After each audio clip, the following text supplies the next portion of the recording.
19న budget, 12న సమావేశాలు ప్రారంభం, నెలవారీ వరకు సెషన్స్. సభ ముందుకు బీసీ రిజర్వేషన్, ఎస్సీ వర్గీకరణ బిల్లులు.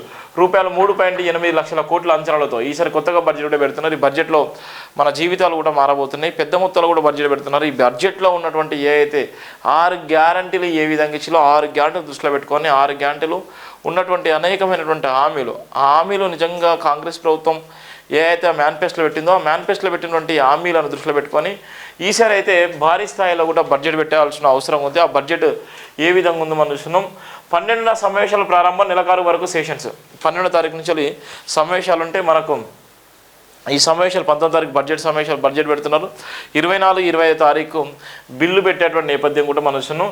అసెంబ్లీలో ఈ నెల 19న రాష్ట్ర బడ్జెట్ ప్రవేశపెట్టేందుకు ప్రభుత్వం సిద్ధమవుతుంది. 2025-26 ఆర్థిక సంవత్సరానికి సుమారు 3.8 లక్షల కోట్ల అంచనాతో బడ్జెట్ తయారు చేసినట్టు తెలిసింది. ఇప్పటికే ప్రాథమిక కసరత్తు పూర్తి చేసిన ఆర్థిక శాఖ ప్రభుత్వ ఆమోదానికి బడ్జెట్ ప్రధానంలో పంపిన సమాచారం. ఈ నెల 12న బడ్జెట్ సమావేశాలు గవర్నర్ జిష్ణుదేవ్ వర్మ స్పీచ్తో ప్రారంభం కానున్నాయి. తెల్లారి ఉభయ సభల్లో గవర్నర్ ప్రసంగానికి ధన్యవాదాలు తెలిపే తీర్మానంపై చర్చిస్తారు.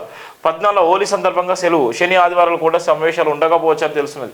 తిరిగి ఈ నెల 17న సమావేశం కానున్న అసెంబ్లీలో బీసీ కులగణన, ఎస్సీ వర్గీకరణ బిల్లును ప్రవేశపెట్టి 1918న చర్చించి ఆమోదించినట్లు సమాచారం. 19న రాష్ట్ర బడ్జెట్ను సభలో ప్రవేశపెట్టేందుకు ప్రభుత్వం కసరత్తు చేసిన సమాచారం. ఇక్కడ ఉన్నటువంటి నేపథ్యంలో ఏ అయితే బిల్లు ఉందో ఆ బిల్లు బీసీ కులగణన, ఎస్సీ వర్గీకరణ సంబంధించిన ప్రధాన అంశాలు, అలాగనే రాష్ట్ర సంబంధించిన బడ్జెట్ అంశాలను దృష్టిలో పెట్టుకొని ఈ నెలకారుకు మొత్తం టోటల్గా దగ్గర ఎన్ని రోజులు అంటే 15 రోజుల్లో జరిగేటువంటి నేపథ్యం ఉంది.